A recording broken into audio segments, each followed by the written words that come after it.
এই গোলাপ দিয়েছে রে, মাশাআল্লাহ। কে দিয়েছে বাবু এইটা? কে? আচ্ছা, এই গোলাপ ফুল কে দিয়েছো? রোজ কে দিয়েছো? তুমি দিয়েছো? এদিকে আসো, এদিকে আসো, তুমি এখানে বস, দেখি তুমি কি কাণ্ড ঘটাইছো আজকে, তাই দেখি। আসসালামু আলাইকুম। ওয়ালাইকুম আসসালাম। আশা করি ভালো আছেন, আলহামদুলিল্লাহ। আপনার কাছে আমার একটি প্রশ্ন। আমি একটি মেয়েকে ভালোবাসি, সেও আমাকে ভালোবাসে, কিন্তু আমাদের পরিবার মানবে না। এখন আমাদের করণীয় কি?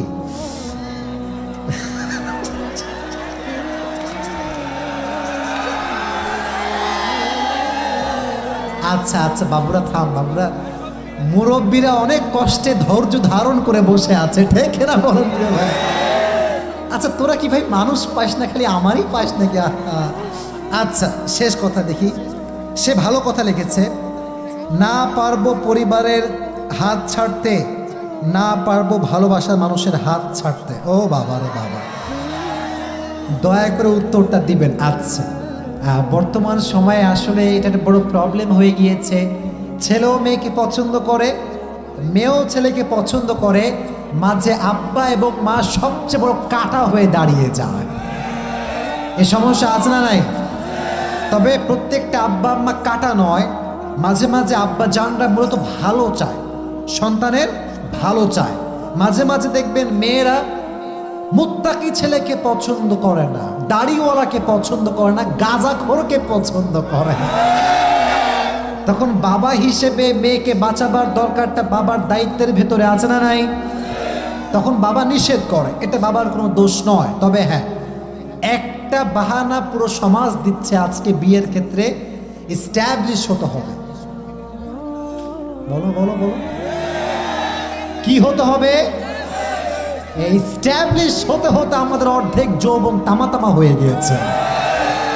এটা করবেন না। আব্বাকে বলছি, আব্বা যান, যদি মেয়েটা আপনার হয়, আপনি একটা কথা বলবেন, কি জানেন? যে তুই আমার মেয়েকে বিয়ে করবি যতদিন পর্যন্ত ছেলে এস্টাবলিশ না হচ্ছে, আমার মেয়েকে আমি চালাবো। ঠিক আছে না? আমার মেয়ে আমারই ছিল, আমারই থেকে যাবে। মাঝখানে সে প্রেম নয়, হালাল সম্পর্কে থাকবে, ঠিক না বলে? মেয়েটা তার বাবারই থাকবে কতদিন পর্যন্ত ছেলে বড় না হচ্ছে, যতদিন পর্যন্ত বড় না হচ্ছে, যতদিন পর্যন্ত মেয়েকে মেয়ের বাবা দেখবে আর ছেলেকে ছেলের বাবা দেখবে। এতে করে কি হবে জানেন? সম্পর্ক হবে হালাল, মরে গেলে কনফার্ম জান্নাতি হয়ে যাবে ইনশাআল্লাহ, ঠিক না বলেন? আর যদি কোনো বাবা বুঝে শুনে ছেলে মেয়েকে হারাম সম্পর্কে রেখে দেয়, ওই মেয়ে যতবার তাকে ফোন দিবে, যতবার বলবে আই লাভ ইউ, ততবার বাবার আমল নামায় জিনাহের গুনাহ অ্যাড হবে, ঠিক না বলেন? আব্বা জান, আমি আপনাদের শত্রু না, আমি আপনাদের বন্ধুর মতো, ছেলের মতো। আমি যা বলছি উল্টাপাল্টা কিছু বলছি না। দেখেন, এই যে আমাদের সমাজের প্রথা, যখন মেয়েকে বিয়ে দেওয়া লাগবে পুরো গা ভর্তি স্বর্ণ দেওয়া লাগবে, আছে না এরকম কথা? আবার বাপকে এইটা দেওয়া লাগবে, বাড়িতে সাজায় দেওয়া লাগবে, কত যে demand.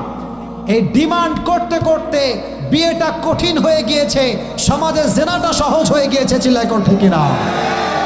Just try to make it easy and take it easy. সহজ করলে জেনামুক্ত সমাজ হয়ে যাবে। আল্লাহ বোঝার তৌফিক দান করুক। সকলে মন খুলে পড়া আমি এই আর না। আচ্ছা, একটা প্রশ্ন করেছে। আসসালামু আলাইকুম। ওয়ালাইকুম আসসালাম। শেষ কথা, মহিলা পুরুষের পারফিউম ইউজ দেওয়া যাবে কিনা? আচ্ছা, এটা একটা প্রশ্ন কি করছে, মহিলা পুরুষের পারফিউম দেওয়া যাবে কিনা মানে কি? তাই এটা ভালো করে লিখতে হবে। কি লিখছে এটা? মহিলা পুরুষের আবার কি ভাই?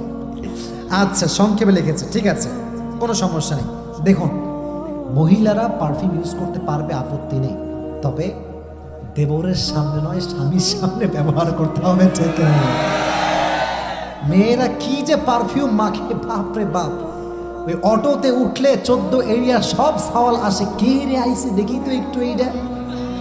এই পারফিউম মাখবেন না। যেই মেয়ে পারফিউম মেখে বের হবে, তার দিকে যত পুরুষ বাজে চোখে তাকাবে, প্রত্যেকটা পুরুষের তাকানোর কারণে তার আমল নামায় জেনার গুনাহ অ্যাড হবে। জোরে বলেন নাউজুবিল্লাহ।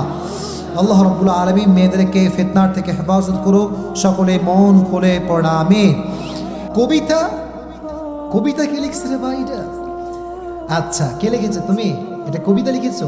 এটা কি আমার জন্য লিখেছো? আচ্ছা ঠিক আছে ভাই, আমি তো এমনি বেশি পড়তে পারি না, তাও পড়ার ট্রাই করছি।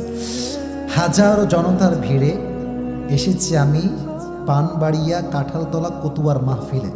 আচ্ছা, তাকে আমি মনে মনে দেখবো একদিন, এক নজর কত আশা মনে। আচ্ছা, বিধাতা করেছে কবুল হয়েছে দেখা, বুকটা গেছে ভরে। মাশাআল্লাহ, আল্লাহ কবুল করো, পড়া আমিন। হাজারো মানুষের আইডল জনপ্রিয় করেছেন যিনি, শুকরিয়া সেই রবের কাছে কতই না মহান তিনি। মাশাআল্লাহ, পড়া হ্যাঁ মিলেছে, মাশাআল্লাহ। আচ্ছা, আসিফ হুজুরের এই হাসি যেন মুক্তায় ঝরা, আসিফ হুজুরের কান্না যেন আমার হৃদয়ের কান্না। স্রষ্টার এই সৃষ্টির মাঝে সৃষ্টি করেছেন যিনি, আসিফ হুজুরকে দিয়েছেন সম্মান, মহান আল্লাহ তাআলা কি না পারেন তিনি। মাশাআল্লাহ, বহুত আচ্ছি বাত হ্যাঁ, মাশাআল্লাহ। আচ্ছা, তারপরে কি কি দিয়েছে দেখি। আচ্ছা, প্রথম যেদিন দেখি হুজুরকে ইউটিউব চ্যানেলে অবাক হয়ে যাই আমি, ইংরেজিতে কথা বলে বাংলা করে কত সুন্দর বোঝায় তিনি। মাশাআল্লাহ ভাই, আমি অত ইংলিশ পারি না, হুদায় পামটাম দিয়ে কোনো লাভ নেই। আচ্ছা যাই হোক, আসলে ও যা লিখেছে ভালোবাসার থেকেই লিখেছে, ঠিক না বলেন প্রিয় ভাই? আপনারা সবাই খুশি না বেজা? আল্লাহ যেন এই যুবকদের ভালোবাসাকে কবুল করে নেয়, সকলে পড়া আমিন।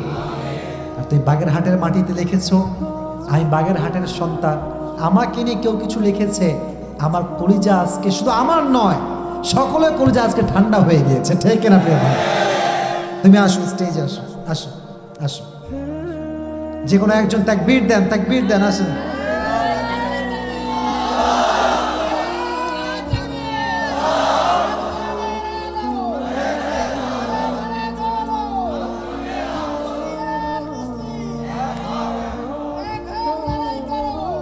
মাশাআল্লাহ, আসেন।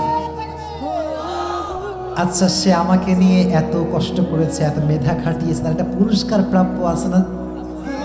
বলেন না, আছে না? আছে না? আর তোমার জন্য পুরস্কার, ভাই আমি গরিব মানুষ, বেশি টাকা পয়সা না, যা আছে ভাড়ি দেওয়ার ট্রাই করতেছি, বুঝছো? আল্লাহ কবুল করে পড়া আমিন। আল্লাহকে ইসলামের জন্য কবুল করুন, এই সকলে পড়া আমিন। প্রত্যেকটা যুবককে আল্লাহ তাআলা নেক হায়াত দান করুন, সকলে পড়া আমিন। আচ্ছা বসো, বসো, তুমি বসে পড়ো, বসে পড়ো, বসে পড়ো। আচ্ছা, যুবকটা অনেক মেধা খাটিয়ে লিখেছে, আমি দোয়া করি আল্লাহ তাকে ইসলামের খাদেম হিসেবে কবুল করুক, আর বউ না থাকলে একটা বউ দিয়ে দিব। আচ্ছা বসো, বসো। হ্যাঁ, সমস্যার ভিতরে আছে, সে দোয়া চাচ্ছে, আল্লাহর সমস্যাকে সমাধান করে দিক, সকলে পড়া আমি। বসে পড়ো, বসে পড়ো। তোমার কবিতাটা আমি রেখে দিলাম তো, হ্যাঁ? আচ্ছা, আলিম এই কবিতাটা নিয়ে যাবেন যাওয়ার সময়। আচ্ছা, এখানে রাখলাম।